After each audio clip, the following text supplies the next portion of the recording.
ติกากันนริกาสมุทิสังอาเสียต่อเจ้าประกอบสู่ถึงมาเมื่อตันวันไหนเขาเป็นเลินชิมมาถึงในมหาเมื่อหาวันเมื่อตันวันเขียงขาการเราคำย้ำเย็นในเขาขากินายเกี่ยมยาตั้งสิ่งมีทั้งมือสิ่งมีอยู่ต่างตาจิมอมจมูกความตัวอยู่สิพยานพิษป่านบางเอาตุนคำตะคูวางฝ่ายย้อนปันมุนทำมีมิตาติสนาปันเขาขากินายเกี่ยมยาตั้งเชงเฮาบริยนถ่วมย้อนทำให้เป็นงงนี้สีดาอาบอกสู้เบคให้ขอกิริธาสุนเศร้าเฮาได้สุกาลีเบียนกระเรียนซื้อสาตะกุงผงมุนเงาตียรนาเมตตาสัมปาสิสัมปิกาโอจาหุสาธุสาธุสาธุ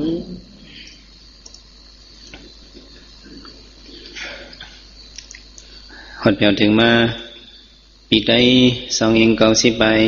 เป็ดนี้ปีก็จะเฮง360 ใบ6เดือน10มื้อซึ่งกันในมา10วันปีคริสต์2ใบ4เดือนสิบเดือนในมา18วันเนี่ยเขาจะขอให้มาเปิดปีปังตราอุณธรรมหมสารเนื้อกะข้าวดัง15วันว่าจะไหนแหละวันเมื่อไหนย้อนเบอว่าเต็มทวน15วันว่าจะไหนแหละพ้องมือสู่ก็เฮาหาไปฮอตราเฮาไปทำตรานั่นไหนเสื้อหาโยกีตั้งมือตั้งเสียงอ่อนกันหอมมือถอมเอาดีๆว่าจอมหลังเฮาเจ้าปอกหนังเย้าก็เฮาขึ้นห่มกันส่งเมตตาซ้อมกันกว่า3ปองเนี่ยเมตตาไว้วางกุคุณนางให้กังละตังเป็นเมตตาไว้วางกุคุณนางให้กังละตังเป็นเมตตาไว้วางกุคุณนางให้กังละตังเป็นเมตตาไว้วางกุคุณนะให้กังละตังเป็นเมตตาใส่เฮาห่มหอมเบาให้เศร้าละตีขินเมตตาใส่เฮาห่มหอมเบาให้เศร้าละตีขินเมตตาใส่เฮาห่มหอมเบาให้เศร้าละตีขินเมตตาใส่เฮาห่มหอมเบาให้เศร้าละตีขินสัตวาตังซื่อเฮามนซื่อตอนเดือจึนกันยินสัตวาตังซื่อเฮามนซื่อ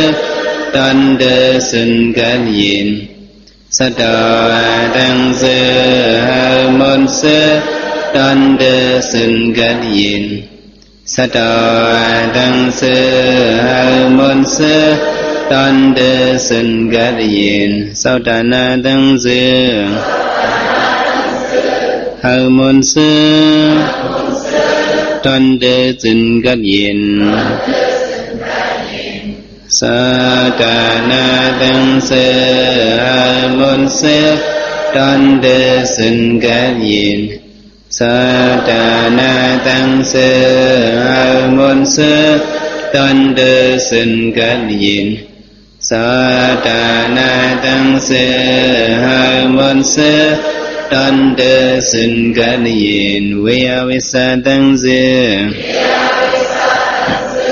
เฮามนซื่อตอนเดือจึนกันยินเวียวิสตังซื่อเฮามนซื่อตอนเดือจึนกันยินเวียวิสตังซื่อเฮามนซื่อตอนเดือจึนกันยินเวียวิสตังซื่อเฮามนซื่อตอนเดือจึนกันยินเป็นซึ่งยินมาเมตตาตราเฮาหาหับกันยินเป็นซึ่งยินมาเมตตาตราเฮาหาหับกันยินเป็นซึ่งยินมาเมตตาตราเฮาหาหับกันยินเป็นซึ่งยินมาเมตตาตราเฮาหาหับกันยินไว้สี่ส่งในเมตตาย่อซื้อมาทำตราตั้งมุดตั้งสิ่งโยกีสังขารเจ้าเขาห่มเลยโยกีกลใจอีกเลยกลใจ ซื้อมาถ่อมตราเขาปิกสมะใครนั่งไข่กุดสิเลถ่อมตรากว่านี่ก็นั่งไข่กุดดิถ่อมเอาตรากว่าเลยยุโยกีเศร้าเขาผมเลยโยกียิงอีกเลยนั่งยิงซื้อมาถ่อมตราเขาได้ก็อันกันนั่งคุบเขาให้ถ่อมเอาตรากว่าเพราะว่าโกนมาในเพิ่มกุลเสียงวะเพื่อนใส่ไหวลมสีถ่อมเอาตราอันเขาเจ้า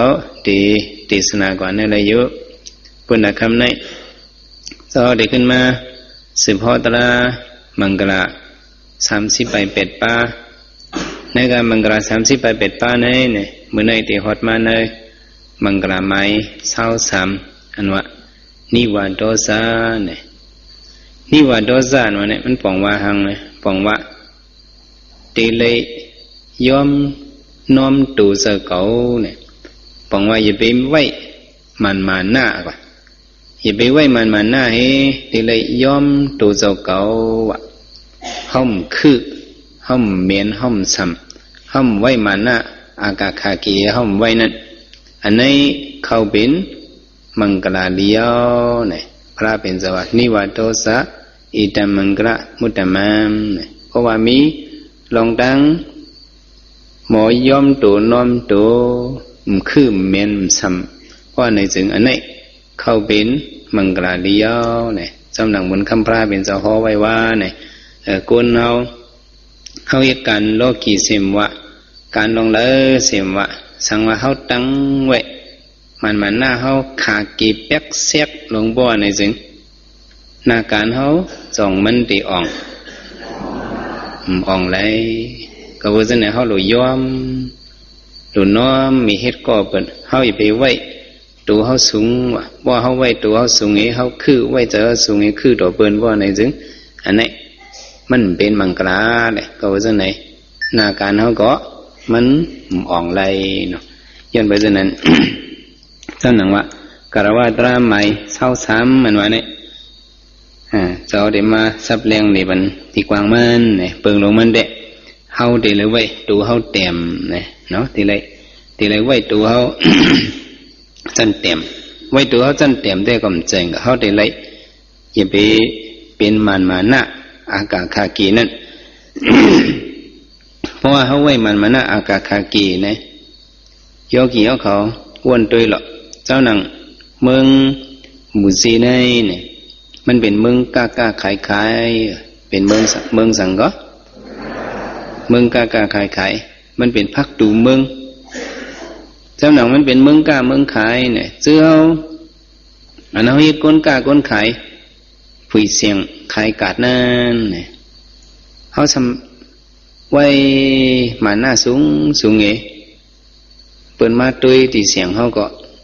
เขาเคยขายโลมเคยขายโลเขาหลอมตุยเป็นกระถังเรียกเปิดเนี่ย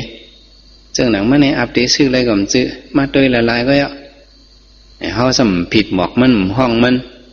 คนนั้นมาซื้อเขานั้นเขาสัมโหมโจมเขาหับตอนเขาว่าไหนเขาเข้ามาในเสียงเขาไอ้ปอกหนึ่งก็ต่างปอกมาจ่องเขาเด็กใครเข้ามาแทงใครเข้ามาแทงช่างว่าเสียงอันหมอยอมตัวน้อมตัวนั่นว่าเป็นเขามาไหนหนังฮือเปิ้นว่าเด็กเคยซื้อนั่นจอมถามคาไรยังค่าตุ้ยคาไรมิ้วเลยค่ามิ้วในมีค่าอ้อไหนผู้เป็นเจ้านั้นไหนก้นอันมันเคยซื้อนั่นไหนเงินเนื้อทองยังเคยเกี่ยวออกทองวะนี่จงจำใจนี่เจมือเจ้าเขาก็เลขนั่นแมวเขามันกาขายมันตื่นสอนเฮาไว้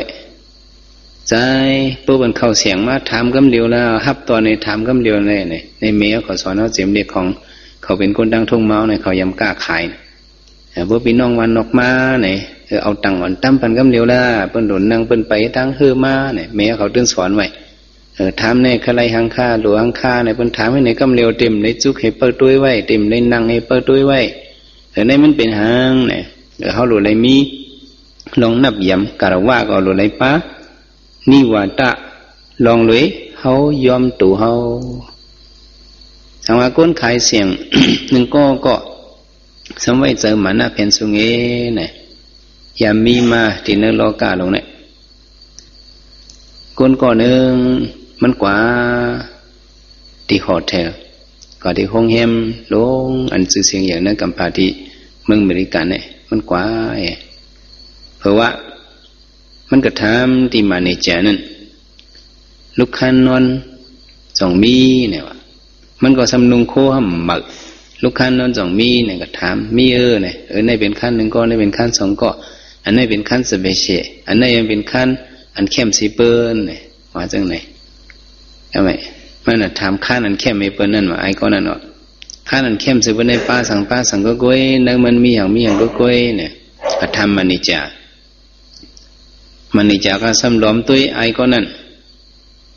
คนเจิงเมื่อไหร่เนี่ยมันถังเล็กคนเจิงเมื่อไหร่มิวเดมันนอนเลยหอเด็กคือคล้ายๆกับจื้อเนี่ยมันนิจาในซ้ำหมอกับสืบมันซ้ำถังตัวมันสูงนั่นน่ะมันเป็นมันนิจาลงก้อนเนี่ยมันก็ว่าดีก่อนมาถามหอเด็กนั้นมาถามนอนนั่นจึงเมื่อไหร่ฮะที่มันนอนเลยห้องแฮมอันขั้นกายใหญ่ๆจึงไหนก็ว่าจึงไหนวะสองกึ่งนี้ว่ามึงกึ่งนี้ว่ามันหลอมตุยก้อนนั่นไหนมันตุยเต็มนั่นน่ะมันสร้างแพทย์ไอ้ก็นั่นวะปุ้มไล่เพื่อนเหือมาถามเนี่ยวะกับไล่ก็สั่งมาถามมานิจาเมื่อเป็นเพอเนี่ยก็เป็นมานิจาเนี่ยเลี้ยวเนี่ยพอเลี้ยงสูมีอยู่5เนี่ยคนจึงเมื่อ5ใครมาทบพอเลี้ยงเขาทบไล่ว่าจังไหนวะทบไล่ก็ใครไล่หมายพุ่งมันเนี่ยพอเลี้ยงเขามีข้าวยำตันดัดต่อก้นจึงสูไหนเนี่ยเมื่อต่อปันเกาเล่เนี่ยเมื่อต่อห้องบรรลุเนี่ยไอ้มันนิจันก็จังอิริกาในห้องปันว่าห้องบรรพอเลี้ยงเขาเอาไหนก็ไอ้นี่ก็สืบพงไงพอเลี้ยงเนี่ยลัดกันนี่ไผ่น้ำมันนิจันก็เหลียวลัดเลยหดแต่พอเลี้ยงในเข้มนะเนี่ยเขาไล่เจอดังมัวเราเนี่ยจิมก้นเหตุการณ์มันจะในขาไล่เจอมัวเราหดแต่ลงเมื่อเนี่ย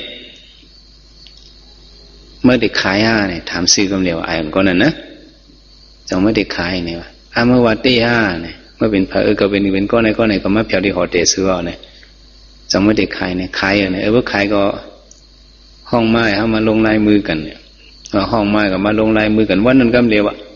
ก้นเหตุการณ์จะไหนก้นเหตุการณ์ก็ได้เอามุ้งมัดจำหนังมีนั่นหอแต่เมื่อในมาขายกาเนี่ยมันก็ขายกว่าเบียงหนังมันขายนั่นก็ไอ้นี่ก็มันเสียเทปแป๊กก็ซื้ออะไรมุ้งมัดเนี่ยก็ไม่อ่านมาถามนอนเมื่อไกลมันเป็นปอเล่งเอาแล้วก็ไม่สงใจมันจะเป็นปอเล่งมันนิจา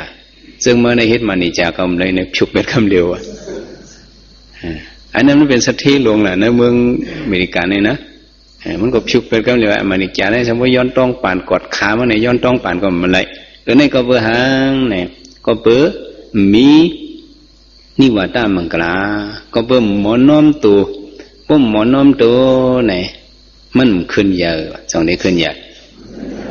มันนี่จากนั้นมันหมอลัดน่ะก็เบื่อมันหมอลัดเนี่ยสองมันวงโต๊ะห้ามวงโต๊ะจังหวะนิวาตซาเนี่ยเขาหลุดเลยมีลองด้วยไว้ตัวเขาเตียงกันเลยสังไว้ตัวเขาสูงเลยสังไหนเป็นมังกรตะลาเลียวเนี่ยพระเป็นสาวะเพราะว่ามีอันสารคัดนิวาตามังกรเนี่ยซ้ำเป็นสังเนี่ยซ้ำเป็นมันมาหน้าวะเป็นสังก็มันมาหน้าเนี่ยในเป็นนิวาตามังกรมันเป็นสารคัดกันตั้งมันนะอย่างว่าพวกมีมันมาหน้าเนี่ยกูเอาเนี่ยอันมันหน้าเนี่ยอ่อนเขาตกแต้มวะพระเป็นเจ้าก็เขาเป็นสุภัดาลุลินนั่นเขาเป็นสุภาลุลินเขาเป็นสายสุภานั่นอย่าไปมีมันหน้าวะมันหน้าเจอปุ้งมันหน้าเจอปุ้งสังเพนสูงเนี่ยพอสมมันหน้าเจอเขาเนี่ยเพราะว่าเพนสูงเนี่ยตักเตจุงลงเต็มเนี่ยเดี๋ยวเอาเพราะว่าเขาตกเต็มก้นมีมันหน้าเนี่ยก็เบื่อเขามีมันหน้าแหละก็อันถูกลีนับยำก็คำนับยำว่ะอิงพึงเลยมาหน้าเขาไว้ก็เขาถูกลีนับยำนั่นในจองเขาได้นับยำนับยำเตียนถูกลีมืดก็คำมืดเตียนถูกลีกับสืบก็คำกับสืบไปไว้มาหน้าเขาตั้งตีซิกไว้แหละพวกกูก็นั้นเนี่ยมันเต็มเป็นเหตุการณ์สังแต่กลุ่มปนมาหน้ามันเองการล้อขี่มันก็เต็มเป็น การโลกุตระมันก็เต็มเป็นไหนๆมันได้เป็นรองตั้งตกเต็มวะเขาจะไหนเราเลยมีทางไหนเราเลยมีนิวัตดัมมังกราไหนพวกกูมังซื้อเนี่ยเขาเป็นก้นกัดลิกหมอลิกกัดเขียนคุยกะเขามีมันนะมันนั่นเมืองมันเนี่ยมิวดาปัญญาวนอุโภจาเนี่ยชื่อเสียงเยอะภายปัญญาเย่เนี่ยมันเป็นปัญญาวนโลงมือกุปอกมือปันปริมาณนั้นเขาจะได้เป็นก้นหมอลิกก้นดูก่อนจ้องตะกระสัวคืดกับคืดปันมันมาเป็นปัญญาวนโลงเนี่ยมีปอกหนึ่งมันเพียวมาติวันอันมาลิบเห็นตัวติวันนั้นลงไปจันหลีกจันจองเขามีจังหือเนี่ยมันมาเลียบด้วยดีเว้งอ่อนอันหนึ่งกะก็แม่อันคามันก็สำคัญเลยด้วยเนื้อเว้งเนี่ยมันกับเพียวดีตายทาปูดาอันหนึ่งเพื่อกับเพียวกันนะเนาะเนี่ยสมิใจอ่อนก้อนหนึ่งซ้ำกับขึ้นเจ้าก็สวยปอกมาเมื่อเกิดขึ้นเจ้าก็สวยปอกมาเนี่ยมันก็เป็นลูกอ่อนจ้องก้อนเล็กเนี่ยมันก็เจอสูงมาน่ะเพื่อลงมาเนี่ยอันเป็นปิญญาวุนอุปโภคเนี่ยมันก็สำนึงโคโยโย่ไปมันสำนึงโคเหม็นสำเนี่ยมันหนุ่มมีมันก็นุ่งโคเหมือนจึงมันไตนอกอันจึงนั้นเลยเนี่ยมันนอกอันจึงนั้นเลยไอ้ก็นั้นสมาหันมันวะสำถังว่ามันเป็นโคลีทำว่าเป็นโคลีก้นเต่งโควะทำเจอเอามันตึกมันวะคิดเนี่ยเอาตึกเอาสูงแล้วก็ได้ปันเมื่อเงื้อเนื้อว่าจึงไหนวะมิวดาปิญญาวุนอุปโภคเนี่ยก็ไอ้อ่อนก็ในมันได้ลูกเขียนกลุ่มให้ปอกมากะที่ไปหลวนจ้องกว่าเนี่ยถามใจเมื่อเป็นทางก็สอนลิกตีก็เล็กมากเนี่ยอุปโภคเนี่ยก็ขามเตียงตึกมาในเผามาบันเกอเฮินว่ะติงตึกในเผามาบันเกอเฮินนะเผื่อมาเผาเนี่ยเผื่อมาแค่ตึกในตั้งอูเขาอูไอนั่นในตั้งอุปโภคเขาในสมัยก้นหูจักกันว่ะอูเขาว่าเมื่อหูว่าในเป็นเพอเนี่ยมหูเนี่ยขาหันมันติตาลดไผ่ทางว่างเป็นก้นเต่งโคเลยเจ้าเต่งมาปันกาจ้างให้เลยปอว่าจังเนี่ยวะตายมาละไอ้นะในเป็นอยุดาปิญญาวุนอุปโภคเนี่ยตีเอามือนั่นมาไออ่อนก็ในก็ลองว่ามันเด็กคือสำนั้นมันก็เฮ็ดสิปอกว่ะในก็เบื่อหางไหนอุปโภคสั่งสอนมันอย่างที่มันก็สั่งสอนมันเขาเป็นคนมีปัญญามานั่นเขาเต็มเลยเต็มเลยสำเมนจ้าเขาเลยไว้ตัวเขาเต็มเลยเป็นนิวัตมังกรานั่นหรืออะไรมีเนี่ยเพราะเขาได้ไว้มันมาหน้าเนี่ยตั้งกาตั้งขายเขาก็เต็มเป็นส่งได้เป็นเป็นจังหวะนิวัตตรานั่นมันการโลกีก็ยอการโลกุตระก็ยอเนี่ยมันเขาตั้งตือมันเนี่ยเขาหรืออะไรมีวะเนี่ยทำไมอันสารคัดนิวัตในเมื่อกี้เจ้าว่าได้เป็นมาหน้าเป็นอังก็มาหน้าในสมีสามมิวมีหลายมิวก็อ่อนกันว่าจำสียามันสติสามันหินามันสียามันสติสามันหินามันมีหลายมิวก็สียามันอันนั้นเขาจันสูงเสียเปิ้นมีเงินมีคำนำเสียเปิ้นหมอปิญญานำเสียเปิ้นเนี่ยเขาอยู่ภายสูงนี่นั่นอันในห้องว่าสียามันห้องว่ามันสังเหรอสียามันทำไมสติสามันเนี่ยซ้ำเป็นมาหน้าโฮมาเป้งกันวะมาหน้าสังเหรอมาหน้าโฮมาเป้งกันเมื่อก็เป็นคนก็เป็นคนเมื่อก็เป็นคนจันทร์สิบก็เป็นคนจันทร์สิบเมื่อก็เลยบ่อยก็เลยบ่อยเมื่อก็เป็นคนกาก็เป็นคนกาก็หลงจังดอกชอดออกมาให้ยังเนี่ยในเป็นสติสามันเขาเหมือนกันก็ไหมหินามันอันนั้นซ้ำเป็นมันก้นผ่านกันอะไรวะมันก้นจันเต็มเขาถังคือว่าก้นผ่านก้นย้อนก้นจันเต็มฉะนั้นโคลีว่าลักษณะว่าจะเนี่ยเขาถังว่าเขามีมันเนี่ยมันจะเขาก็มีสองมีต้มหรือสิก้นย้อนกินเขาบนกับเขาก็ตั้งมีมันสองมีก็ก้นย้อนมาหาย้อนเขาเนี่ยเขาว่าก้นย้อนมีไว้ตีนลีมือลีมาหาเฮ็ดกินกันนะมาหาย้อนเขาห้อมปันเขาว่าจังไหนที่มันสองเด็กให้ขำ มันใครขามันรับตาวันเฮาก่อนนะสุ่มปันเขากินเขาก็อึบมันจะว่านะต่อมาตามหมอตำอึบขี้ว่าจะไหนนะมันเชาะนะหินน้ำมันนั่นมันก็มีว่าจังว่าจะมันมาหน้าหน่วยนี้มันปันเขาขึ้นเยอะเดี๋ยวเขาตกเตี่ยมย้อนเบิ่มมันหน้าแห้งเยอะไหนก็ซื้ออันเลยรู้ซุ่มกว่าไหนก็มีเมื่อนั้นเขามาด้วยคือหนอกคำพระเขาเจ้าเนี่ยเขาห้องว่าคือเขาเนี่ยเขาเป็นคือสากีวะเขาเป็นคือหังเหรอซื้อสากีวัมซ่าเนี่ยเขาเป็นคือสากีย้อนเบื่อหังเนี่ยเขาเป็นก้นคือเจ็ดเนี่ยเขาว่าคำล้อเบินวะเงินคือเขาเนี่ยคำล้อเบินเจ้มือปันคนน้องคำอุกมุกคายเนี่ยมันจะมีมานางหอกคำหลงมาในสมีมาลุกใจ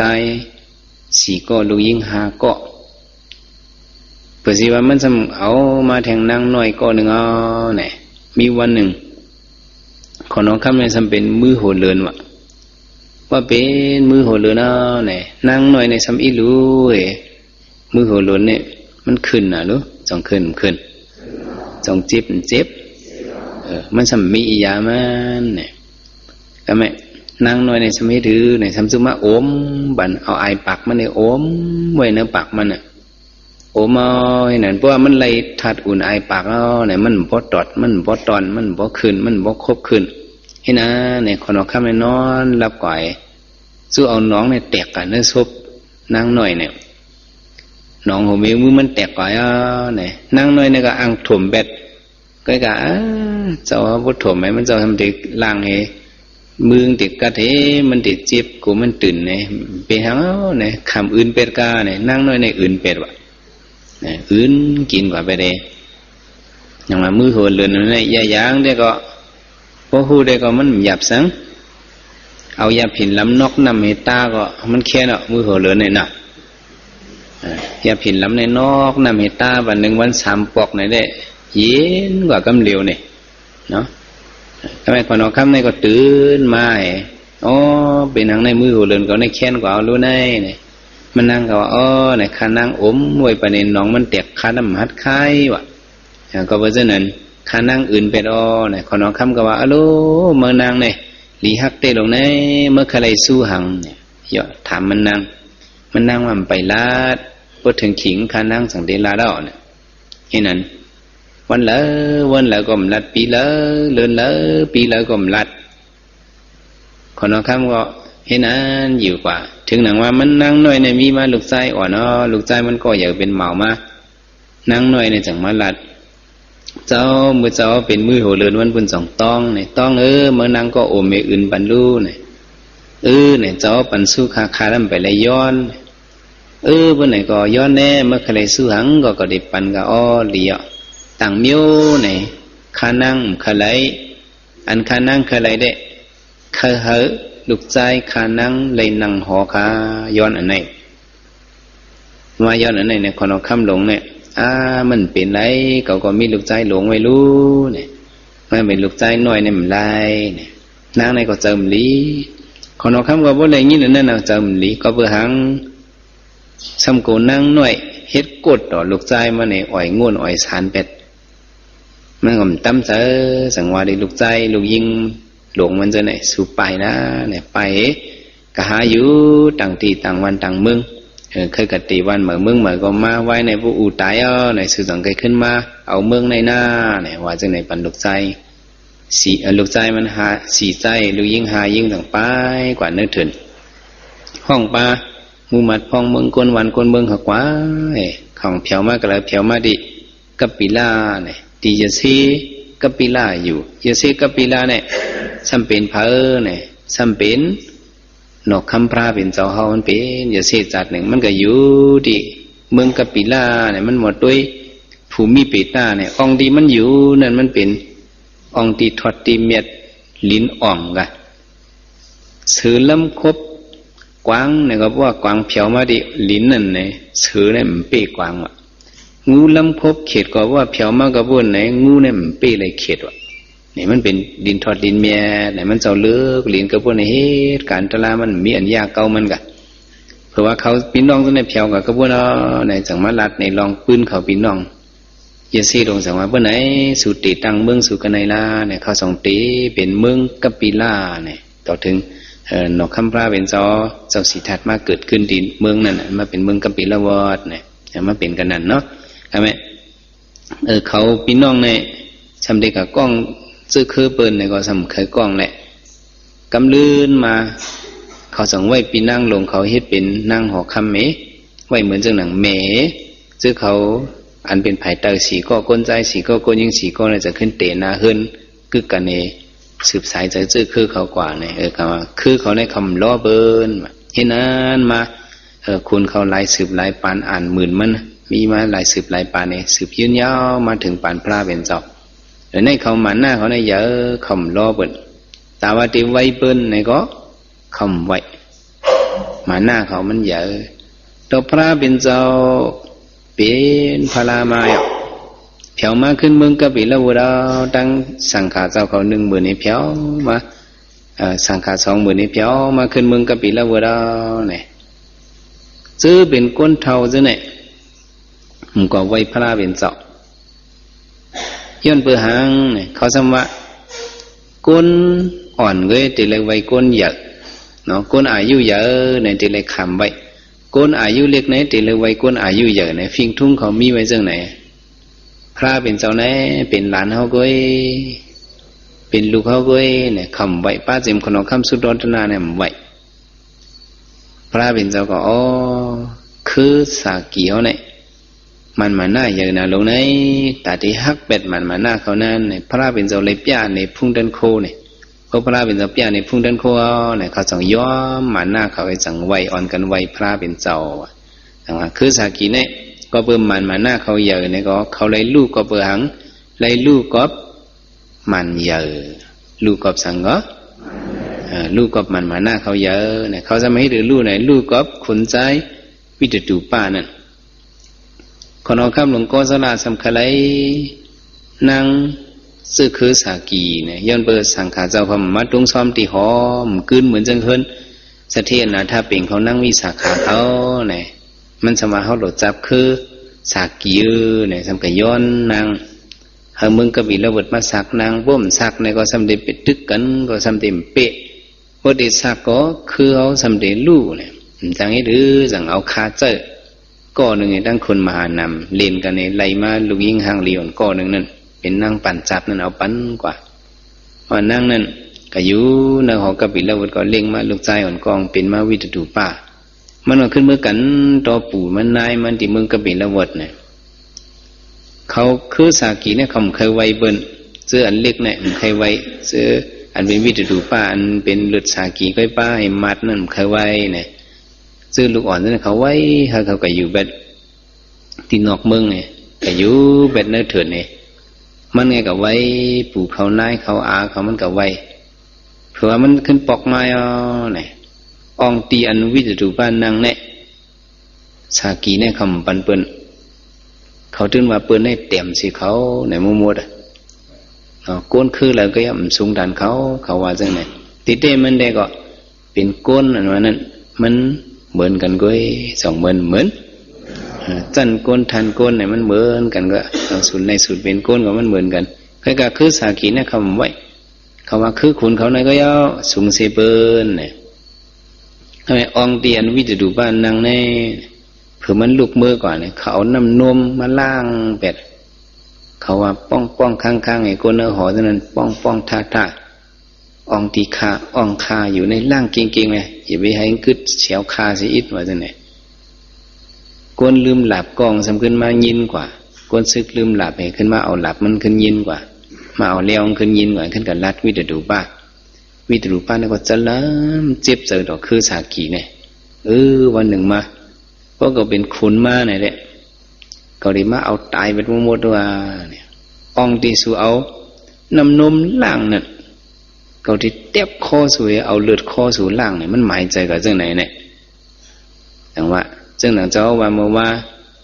อันดีทางเลขในขุนในจงปะ เนี่ยทางเล็กคูณอ่อนนั่นลายพวกมันใหญ่มากเนี่ยมันเป็นคูณลงมาเผื่อสิว่าวิตดูเป็นคูณมาเนี่ยมันเอาตับมาเนี่ยกับมือตึกมึงกับปีละวัดอังมือ1,300 ปอกพระเป็นเจ้ามือฮีปันซื้อคือมันเจ้ากูซื้อคือมันรู้เนี่ยมือฮีปัน3 ปอกได้ก็อะไรขึ้นตัววดวันหลังเขามีเขาไปไหนพระเป็นเจ้าก็ซีมไรวะพอวดวันหลังมีพระซีมไร2 ได้ไรสีคำไรเนี่ยไว้อุบิขาเป็ดก็วิตรูบ้าก็เอาซึกมาเนี่ยขึ้นเมื่อพันเบ็ดลองเลยคือสากีเขานั้นพันตายเบ็ดหมดเจ็บลูกอ่อนแรงแล้วก็ไม่พันเบ็ดหมดเลยจังว่าคือสากีเนี่ยมวยกับเบ็ดกัมโบเนี่ยกัมพองก็โกตายเหจังยิบเพิ่งเหชื่อเป็นคือสากีเนี่ยมันเจอเนี่ยเขาเป็นคือเพิ่งเนี่ยนะก็มองว่าเป็นคือสากีเยอะเห็นไหมก็ว่าจังไหนจังรอดตั้งตายเนาะอันนี้เป็นคือสากีเนี่ยตึกคือดูอีรอดจีเมืองนี่ปอเนี่ยเขาเป็นคือสากีเนี่ยเขาว่าจังไหนเนาะอันนี้ย้อนเปลือหังเนี่ยย้อนเปลือเขามีนิวัตะคุณสากีเขาเนี่ยย้อนด้วยคำหมอนนับย้ำนั่นเขาว่าจังไหนมาหน้าหน่อยนั่นจังเอากุนเฮาคือเฮาตกเตี่ยมจังจังปีนะย้อนเบอร์เจ้าไหนมันมาหน้ามานั้นซื้อสู่ก็ว่ามันหลุดเลยติ่มเลยมีเนาะเพราะเขาย่อมาหน้าเขาในเด็กเปิ้นก็หู้เจอเขาเขาใครเฮ็ดจังในก็มันจังเตะอ่องนะว่าเขามีมันมาหน้าตั้งติ๊กซิกไว้เนี่ยก้นอันมาหน้าใหญ่นั่นกำปนามเนี่ยซ้ำเป็นก้นสังเป็นก้นอันเต็มทนเป็นก้นอังก็เป็นก้นอันเต็มทนก้นอันเต็มโทนั้นอันว่านั่นเด้มาหน้าเปิ้นเนี่ยมันยอมกว่าหังกวยอันหู้ครึ่งหนึ่งอันบ่เต็มลิ้นนั่นเนาะน้ำเต็มเนี่ยมันปลอมแปลงมาเปิ้นว่าเนาะให้มันไกลเป็นจังนั้นมันเหมือนจังหือเนี่ยเหมือนจังเฮาตัวห้องเข้าอันไปมีเข้านะมันอันลิบไว้นั่นน่ะตั้งติ๊กซิก2 ตั้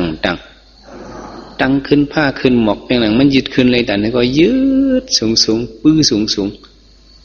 ปื้อว่าปื้อกุยกาเนอมันจ่องมีสัง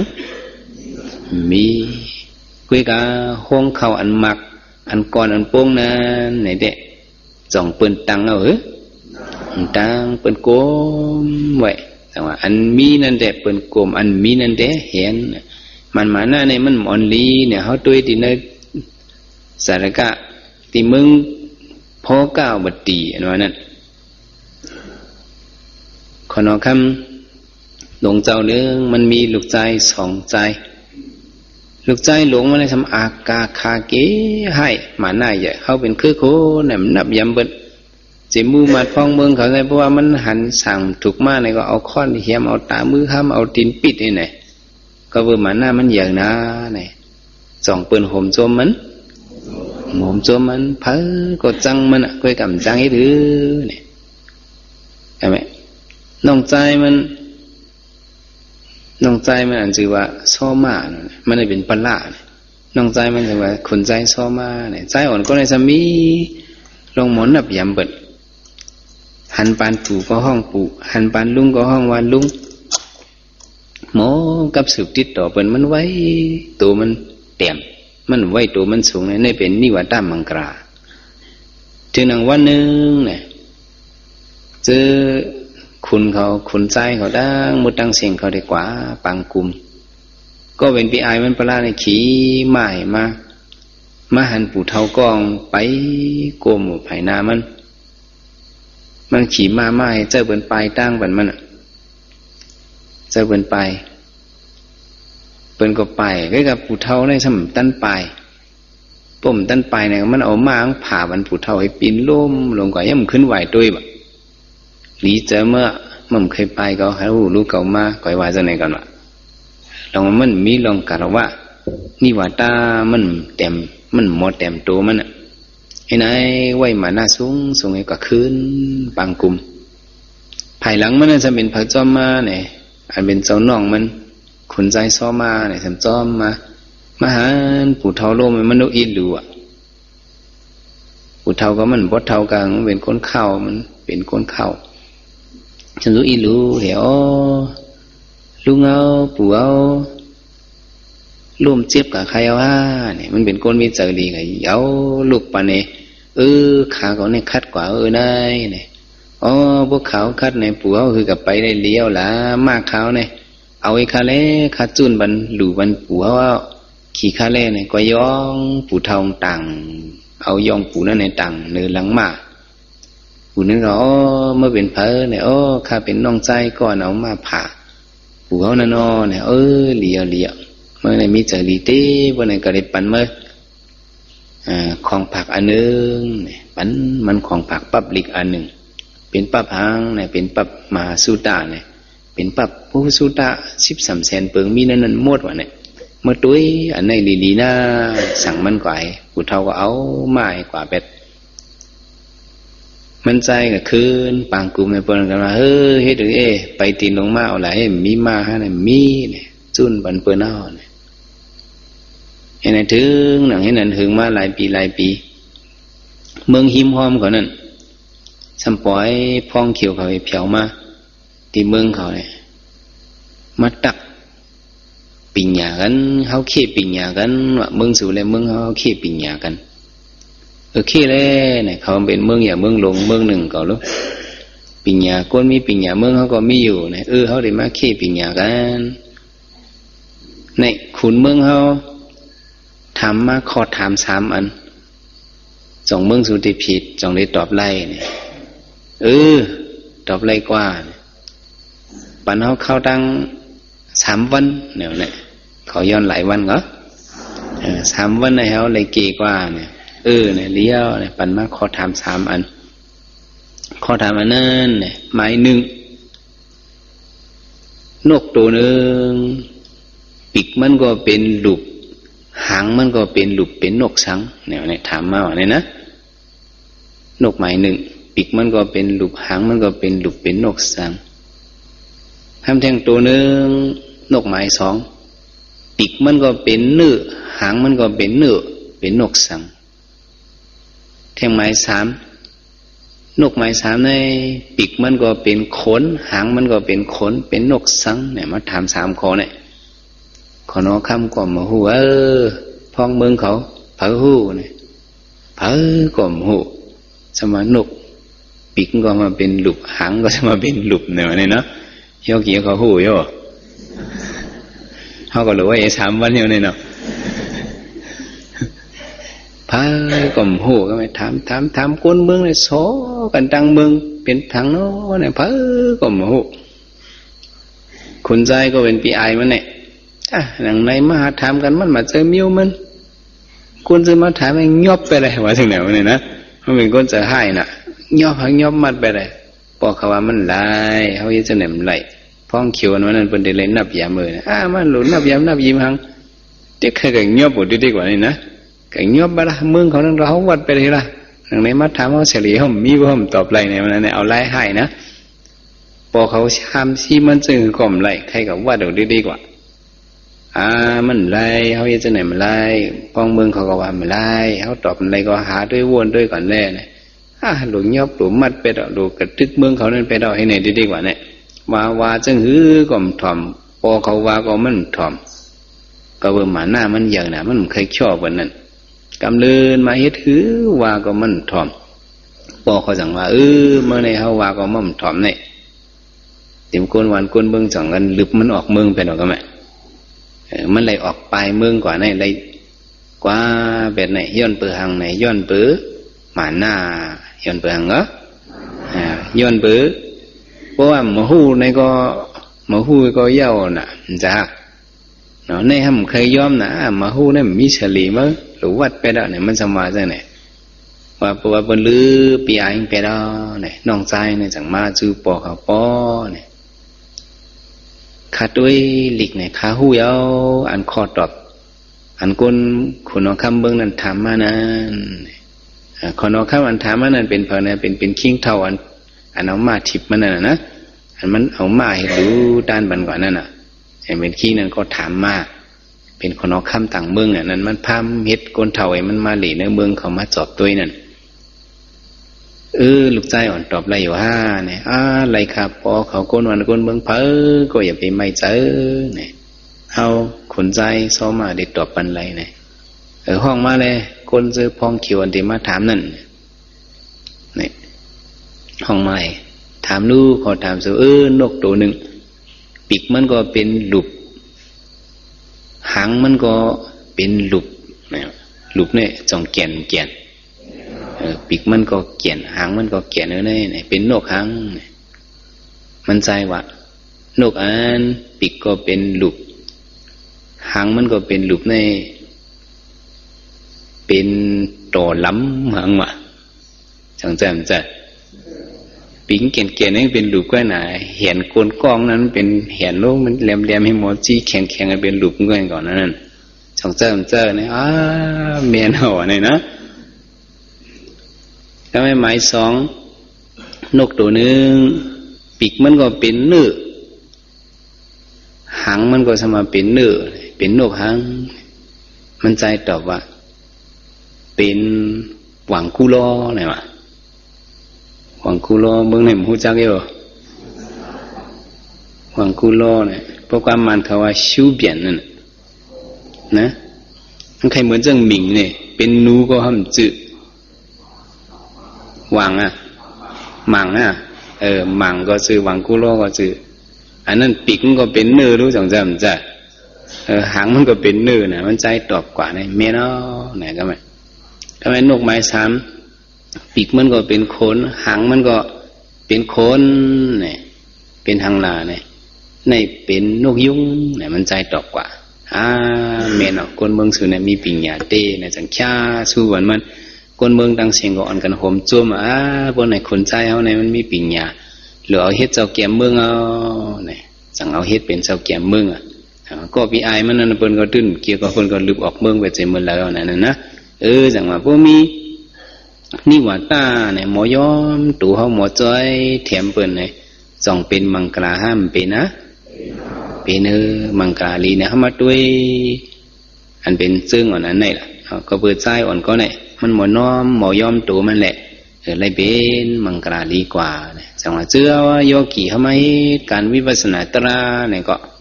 เขาก็ติเลยเฮียงเนี่ยติเลยยอมตัวติเลยเฮียงก็ติเลยยอมตัวยอมใจพอเขาจะเอาหมอเขาให้วัดดูหังก้อยเขาแมกในเด็กการตราอันนั้นเข็นลำลึกเอาเข็นลึกลำกำปีเอาเขาเอาหมอเขาว่าไหนสองที่เป็นไรมันเป็นไรโยเกี่ยวกับมานั่งตลาดด้วยเนี่ยโยเกี่ยวเขาเอาหมอเผอหมอมาในห้ำด้วยลูกมือเจ้าต้องห้ำว่าด้วยเสียเจ้าเขาได้ว่าอ่อนเงินคัดใจด้วยเลยพอปวดมาหลายวันขนาดเป็นถึงก็คัดใจยืนด้วยเลยเจ้าเอาความเจ้าเมาลงไงสอนโยเกี่ยวเขาคอเลี้ยวก็มันบ่นำยืนเลยก็ยืนเลยก็ยืนเนี่ยช้อนปันเลียๆให้กับโยกีเขาชำเอาโมโยกีเขาว่าไอ้มันไปเจอเนี่ยเนาะยืนเลยก็สมัยยืนเลยก็ว่ายืนเนี่ยมันไปเจอพวกยืนเลยก็ยืนได้เจอผมยืนในหลุมหมอนาเนี่ยนะ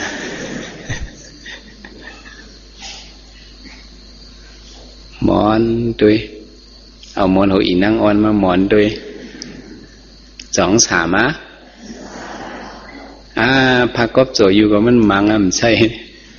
เหลืออันนามาอิดเอาโมโยเกียเขาวัดด้วยนั่นน่ะทีเต้มันเสียเจ้าเขาซื้อวันนี้นางคือโยกีเขาตีนางแค่เนี่ยเจ้าเขาไว้บรรชัดผิวหนึ่งพื้นทางจันจ้ะในโยกีเขาสมวัดเอาหมอเผิกหมอมันว่านั่นน่ะพอเขาสื่อหนาเขาถังว่ามันได้เข้มในมือเจ้าได้เขาถังว่ามันแก่ในสื่อหนาสื่อด้วยมือเจ้านั่งได้อับเข้มใส่กระใส่มันนั่งคนนั่งหลุดก็หลุดไม่ก็ไม่เฮาก็เฮาเจ็บก็เจ็บขึ้นก็ขึ้นวิตนาก็ป้นให้วอกมากอกก็ออกเลยให้ปอกจังเป็นนั้นตีขึ้นปลาเมื่อ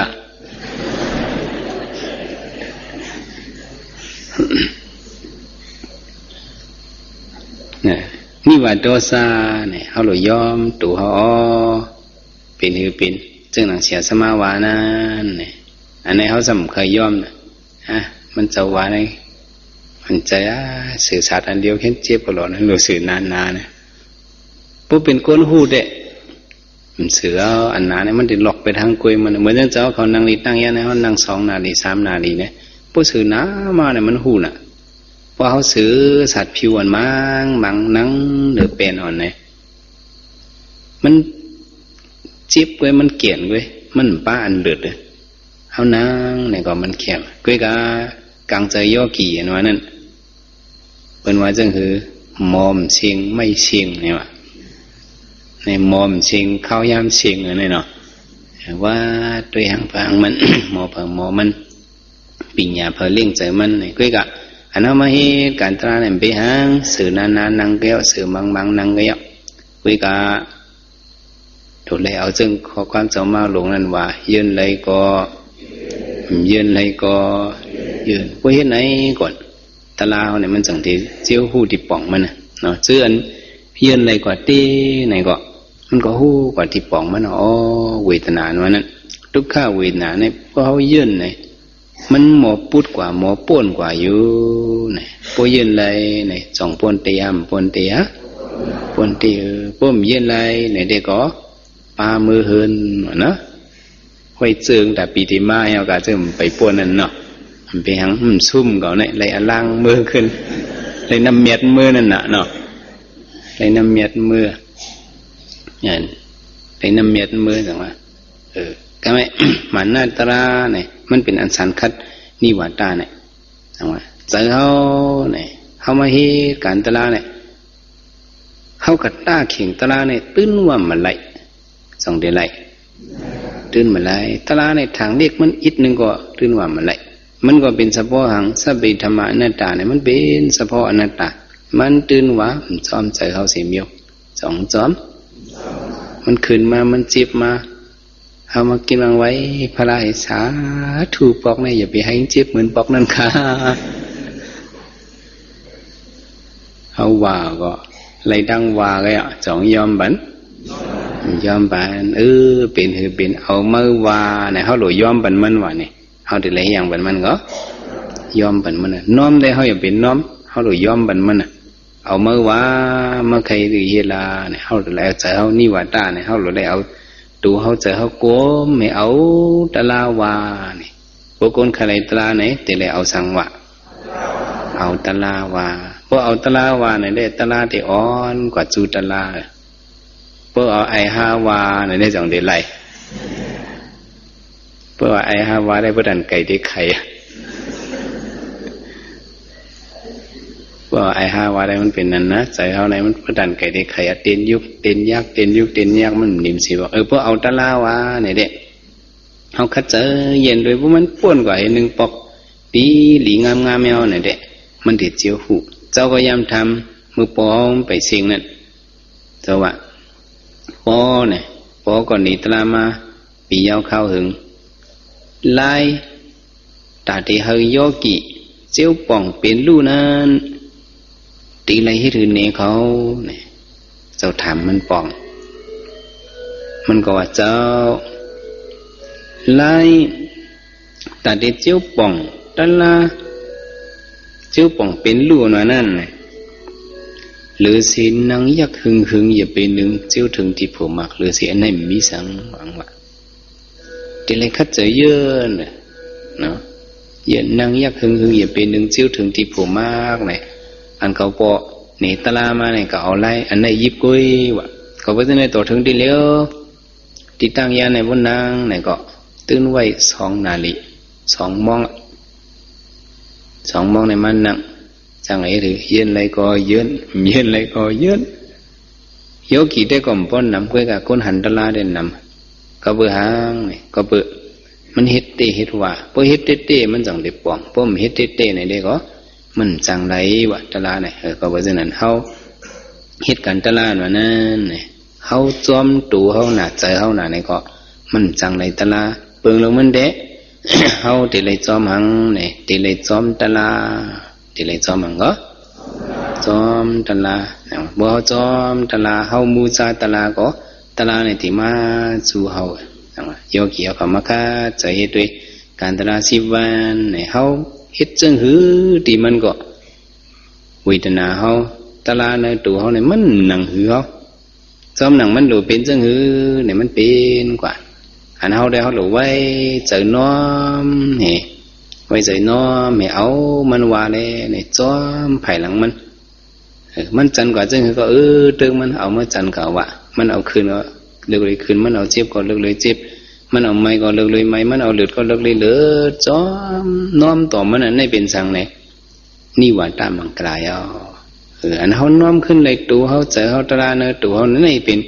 มังกราอันเจ็ดอันเฮาน้อมเบิ่นกันนอกนั่นเป็นเติมนอกมันเลยอันเฮาน้อมขึ้นตราในมันจังเป็นอันเจ็ดมันนี่ว่าตามมังกราเจ็ดจังเอาตราว่าบ่เป็นจังไหนบ่เฮาน้อมเอาตราว่านี่ก็ลองเลยเฮาว่าเกาอันว่านั้นก็มันจังได้กว่าเอาเกาว่านั้นได้ลงไหนเกาว่านั้นมันมีลงมันเป็นเฉพาะยุคเฉพาะหนำมันถูกรู้ก็มันเด่นรู้มันถูกเหลียวก็มันเด่นเหลียวถูกเป็นหือก็มันเด่นสืบเป็นกว่าเว้ยเจ้าเก่าได้แต่เลยนั่งให้สติเปิดด้วยให้ว่าเป็นหยันเว้ยเอาหลุดเลยป้องเสือจึงไหนเปิดด้วยเนี่ยนี่ว่าตาเนี่ยเอาหลุดเลยน้อมตัวเอาอย่าไปกับเคียงดอดตะลาอย่าไปกับฮิตสลาตะลา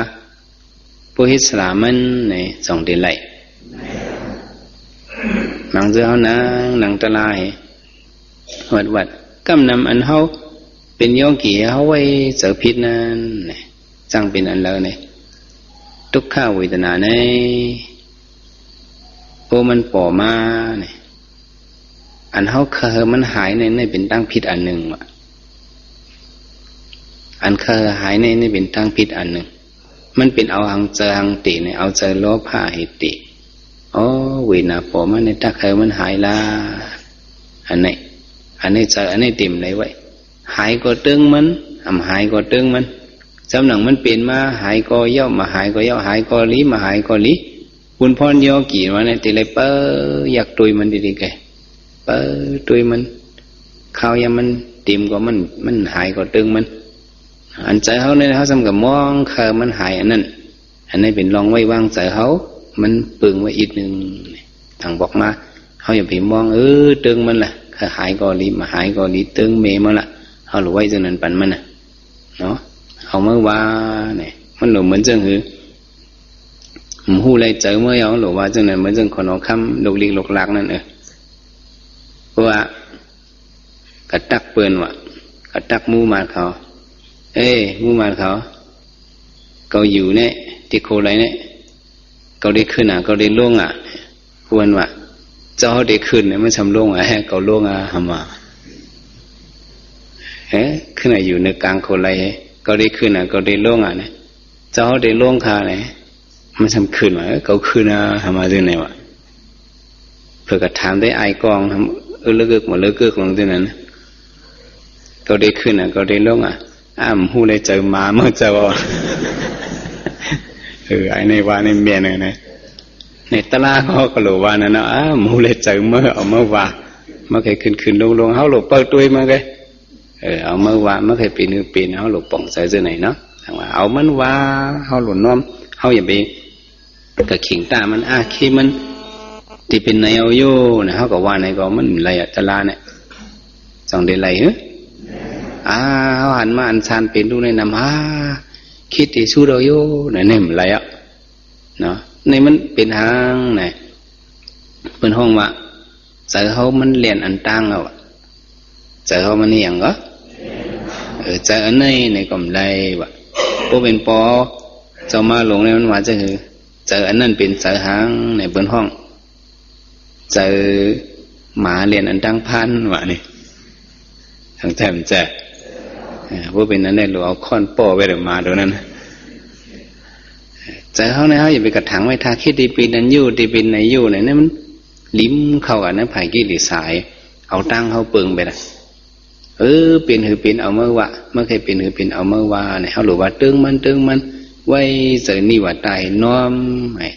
เอามันว่ามันเคยเป็นหือเป็นไหนมันจังได้เป็น มังกราลีเนี่ยจังว่านิวาตาตราเนี่ยอันมาสารคัดมันนี่มันเป็นหมันมาหน้าเนาะหมันมาหน้าเนี่ยเพราะว่าเขาไม่ยอมเนี่ยเขามาเฮ็ดกันตลาก็มันแหละเหมือนซึ่งเจ้าโพธิลามทีเนี่ยมือปันพระเป็นเจ้านะมันเจ้ามาหน้าใหญ่ก็พังเนี่ยก็เปือว่ามันหมอลิกปิฎกสามกองหมอปิฎกสามกองโหตลาบันก็เป็นกุยกะพระเป็นเจ้าสัมยองมันพระเป็นเจ้าหันมันเมื่อไหร่ก็ว่าดีมันทุกษาโพธิลาเนี่ยโพธิลาเป็ดลายว่าในที่มันว่าโพธิลาเป็ดลายว่ามันคว้าพระเป็นเจ้าวาดีเขาในปองหางเนี่ยโอ้มันเป็นเขาพูดหันลิกลายก็เกี่ยงตลาเลยพระเป็นเจ้าวาดีเขากว่ามันจะว่าทุกษาโพธิลาเนี่ยโพธิลาเป็ดลายเนี่ยแค่หนูมันจำว่ามกขาปุริสานะว่ามกขาปุริสาเนี่ยมันบอกว่าไอกรุดมักกรุดโผอะไรนั่นไล่มักไล่โผพวกพระเป็นเจ้าวาใช่ไหมพระเป็นเจ้าวาดีเขาทุกษาโพธิลาเนี่ยโพธิลาเป็ดลายเนี่ยก็หลงพวกเขามวลเมเด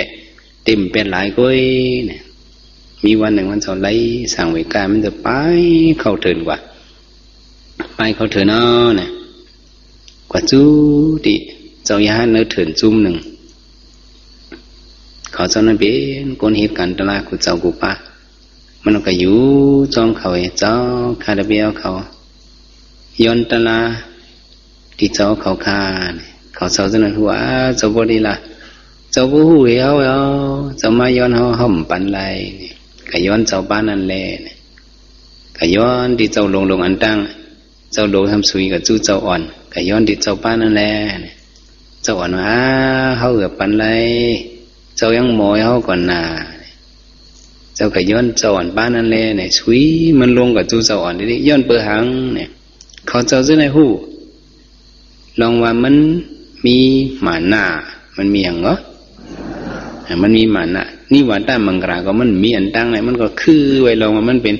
พวกกลุ่มหมอปิฎกสามกองไหนมันบนนับยำต่างเจ้าต่างป้าเลยพระเป็นเจ้าจังว่ามันตุสาบทิลาเนี่ยก็ไม่มันมาจูมันขลายตลาเนี่ยตั้งอันหูไว้เนื้อลิกเนื้อลายตั้งอันตลาตูโทเพมันเหมือนกันสองเหมือนกันเนอะก็ว่ามันเหมือนกันอันหูไว้เนื้อลิกเนื้อลายนั่นเป็นตั้งเส้นหนึ่งเนาะอันมาหูจักเนื้อตูขันฐานในเป็นลายหนึ่งเนี่ยอันตียามันในหลวงเลยหูเนื้อขันฐานในเลยก็ถามจอนหูเนื้อขันฐานนั้นเขาเจ้าได้ก็หูอยู่ลาดก่อนนะว่ามันเต็มเมาเฮามันนางยอมเนี่ยเจ้ามันก็ถามเจ้าอ่อนเจ้าอ่อนเจ้านั่นก็ซ้ำซุยกับจู้เจ้าอ่อนให้เขานั่นเลยนี่ก็กำเนิดมาไก่ย่าเหมือนจังอ่อนให้เปิ้นข้ากอมจังนัดเจ้าก็ถามเจ้าสั่งอ่อนแน่ว่าก็แม่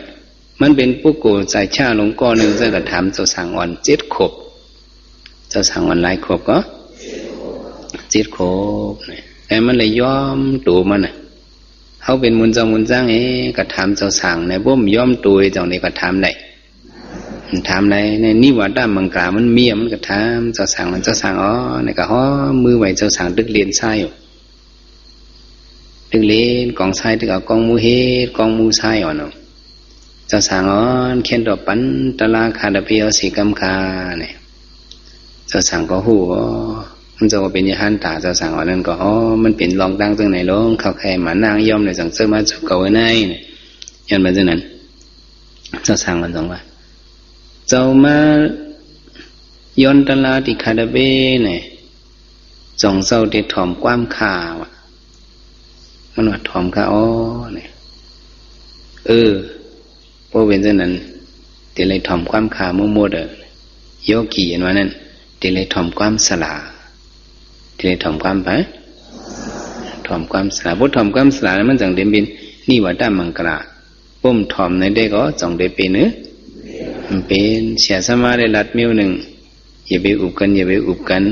อย่าไปกุมกันพูดลงกว่าห้าหมู่ปังเนี่ยสองเดเป็นนี่ว่าตาตะละมันเป็น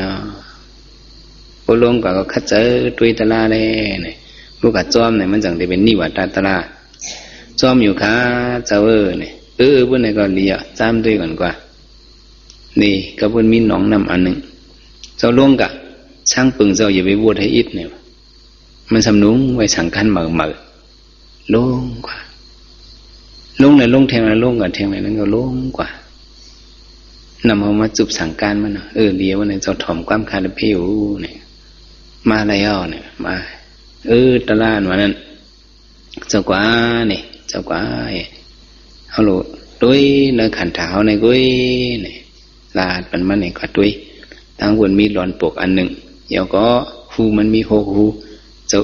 เลยหาหูอัตาหูนั่นเจ้าจุกเอาเล่นเนื้อมันลาเนี่ยเจ้าสั่งว่าปัตตลาวันมันก็กว่ากันวนด้วยหลอนปกอันวันนั้นมันสื่อหังเนี่ยเป็นขันเท้าเป็นนังก็มันมีหกหูในตาหูคุณนังโซบโตใจเนี่ยมันมีหกอันนั้นทีเลปีเป็ดตาหูคุณนังซบตัวผุยไว้เจอในตัวเส้นเจอเจ้าเก่าในเฮ็ดเจตานุปัสสนาอยากตัวมันเป็นเจอโลภะเจอโทสะเจอโมหะเจอเป็นเจอลัวเนี่ยมันเจ้าตัวอันนั้นกว่าเจ้าพอทีหลักก็เพื่อมันยอมมันหน้ามันมีลองดังนี่ว่าตะตัวเจ้าสั่งไว้ก็มันนั่งกันน้อมตัวมันในกะย้อนเอาตะลาแหละหึงนั่นเจ้าพอทีหลักในเนี่ยตกเป็นยาหันตากว่าย้อนเปื่อสั่งเลยตกเป็นยาหันตาเนี่ยย้อนเปื่อมีนิวาตามังกราย้อนเปื่อยอมตูเนี่ยพ่มยอมตูในสองเดลัยตะละไล่ก็ว่าจะในมังกราเนี่ยก็มันก็เป็นมังกราเปิงนึงในจังหวัดซื้อสุก็ว่านิวาตามังกราเนี่ยเขาอย่าไปคืออย่าไปเม้นอย่าไปซ้ำอย่าไปปื้อขนเพียวเนาะก็เพราะฉะนั้นเขาหลุดเลยเหตุการณ์โลกขี้เกียวเหตุการณ์โลกกุตละก็ย่อลองเลยนิวาตาตรานั้นเขาหลุดเลยมีเพราะมีจังนั้นในมันจังได้เป็นมังกราย่อเนื้อการคู่ลองเพราะคู่จักลองนิวาตาในพวกกูก็นั้นมันตักตีขึ้นอย่างมาทรงอยู่ในอันกันป่องใจจังไหนอะไรตื้อกันมีลองดังนิวาตามังกราตราเต็มทนตนใจกูเผดันมันขันไว้สักคำเลยตาเนาะสาธุสาธุกุศลมีดีนามีมีนามเอาคาเสียตะกะไลตาปารมีมาไลเส้นกัมปะตั้งสิ่งตั้งลงในสิมพีสิมสางสิมสัตสิมกุลวิเนียสัตวาในสัจจวลีอนันตาสัจจวลีตั้งสิมสาธุอนุโมทนาlấy cảm cứu sự cho bình bình gan sinh sinh si cam đi ca no sa du cô sở mi ti na mi ya mi na ma ca sia da ca lấy tha parami ma lấy sen cầm pa tăng sinh tăng lượng này sim pi sim sang sim sát sim cốt vinya sattva nay sacchavali ananta sacchavali tăng sinh khen độ hôm zum xả thứ anumodana lấy cảm cứu sự chúc bình bình an sinh sinh si cam đi ca no sa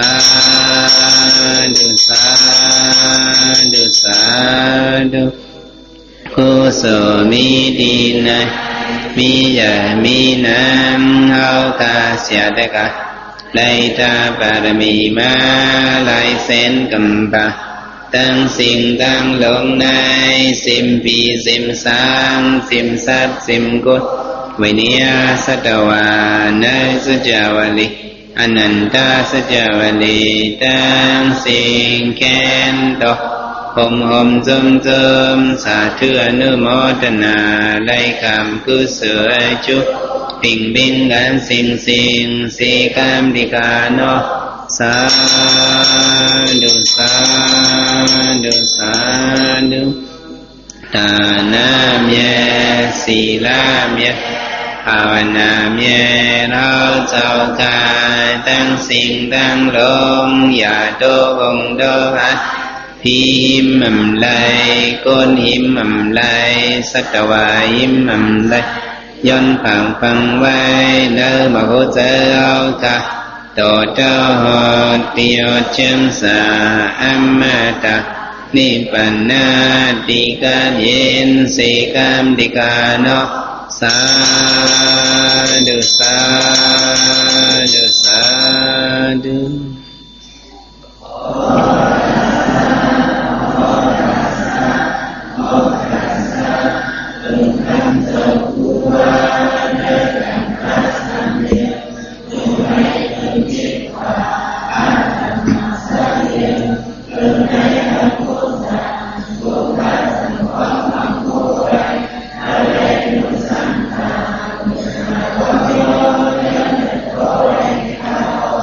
สบิดิโยวิสนุสกรกวินาสุรุมาเทวันตุนริยสุกิริกายุกภวะ